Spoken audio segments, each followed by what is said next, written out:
always have a reason for taking action. Happy Tuesday, it's John, it's the Marketing Phoners podcast. You know the score. Yes, I sound like an English person because I'm English. I happen to be in Canada right now. In fact, I'm down by the duck pond. If you caught yesterday I was in the blueberry field. Those of you with a close eye with a good eye, and those of you actually looking at the video version on the marketingforowners.com/podcast website would have noticed that. Today, down at the duck pond, you could have heard these ducks and the crows and the trees in the background. In fact, a lovely lady just stopped and just had a chat with me. She thought I was a bird watcher because my iPhone is sitting on a tripod. That's all it takes, people, for a podcast. Nothing complicated. And the tripod costs 20 quid, $30 from Amazon. Simple. And it goes up to 6 foot. Really clever, by the way. So she was mentioning that she lives just over yonder, and they had an eagle's nest, and the eagles had babies. But in the last few days, the eagles and the babies have disappeared. And she was wondering if I was watching, if I knew something. And quite obviously, no. I'm from England. We don't have eagles in England. We have sparrows and crows and seagulls where I live. They have crows, but they think the crows have been dive bombing and scaring them off, and possibly, I don't know what happens to babies. I don't think eagles have a lot of predators way up there in the big trees. But it's a bit sad. I tell you what, it is quite spectacular when you look up and you see eagles circling above your house. Kind of cool. Anyway, what was I saying? Oh yeah, always have a reason for taking action. Now, this is for when you send an email or you send people to a page on a website, you get them to read an article, anything, even in some of your tweets. Not all of them in tweets, that's a bit different. Facebook posts, LinkedIn, if you're going to write something, make sure there is something to do, the now what, okay? Once someone has taken the trouble to read all the way down to the end of your article, they are on your side. Now what? It can be as simple as, has this ever happened to you? We'd love for you to tell us in the comments and share your opinion just in the comments. Even better, please, if you think this is great, like our page so that we know we're giving good information. If you liked this page, you'll love this. Click here to, etc., etc. That call to action must be very, very clear.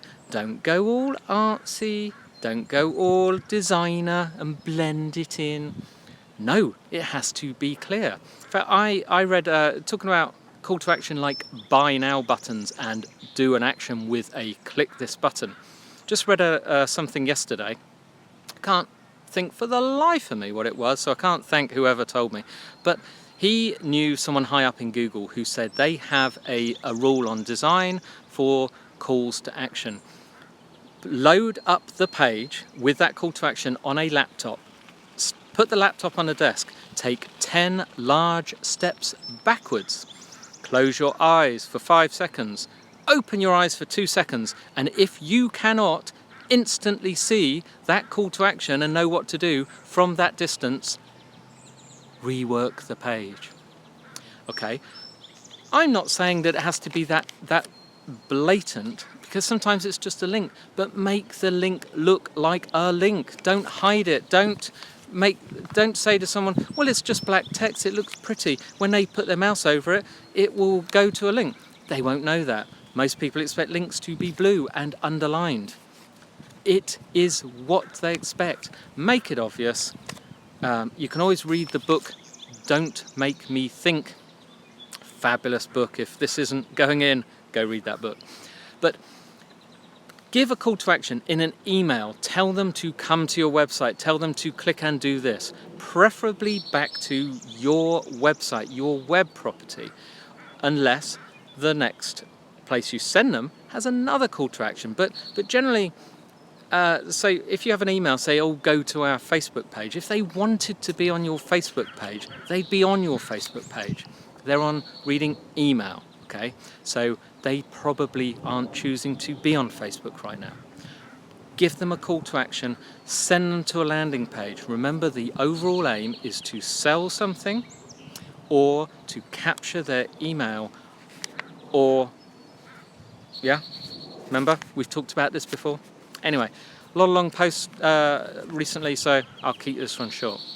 Today's Tuesday toolbox tip is, it's not so much a tool, it's a collection of them, and unfortunately you're going to have to pay, but bear with me. It's for AppSumo, Noah Kagan's site, appsumo.com. Go to AppSumo. You will notice one of the best ways of getting people to sign up, because I'm pretty sure he has what's called a gateway page. You have to sign up to get in, kind of. Another one is mixergy.com. Andrew Warner's does a similar thing. But anyway, go there, sign up. It won't kill you. But what happens is AppSumo are kind of like, describe them as a Groupon for software. Noah goes to software companies and he says, say the software they're selling or the script or the something that they're selling, the download, is say $100. He goes to that company, because remember, it's software or a script. It doesn't cost them any extra to sell one more. It's already made, okay? So he goes to them and says, I got a deal. I will market this to my list, but I want to sell your product to them at 75% discount. Yes, or something like that, at some ridiculous price. He then says, and in addition, I want a cut of the profits. And more often than not, they agree because they get tons of sales. Noah's got a list of over 700,000 people who are on the AppSumo list. And so every now and again, you'll get an offer. The other day, we signed up for sharersimage.com. They charge $8 per month. Always have. Great tool. One reason I haven't got it is because I thought, do I need it? $8 a month. Forever. Noah negotiated a deal, $25 forever. A one-off payment forever. Permanent license. Genuine. When you buy it, you then sent to the genuine product site to register and grab your copy. No scams, no nothing. appsumo.com. Get on the list. Don't buy everything that they send you. Only buy things if you think it's useful and it's a fabulous deal. You're going to get one eventually. Okay?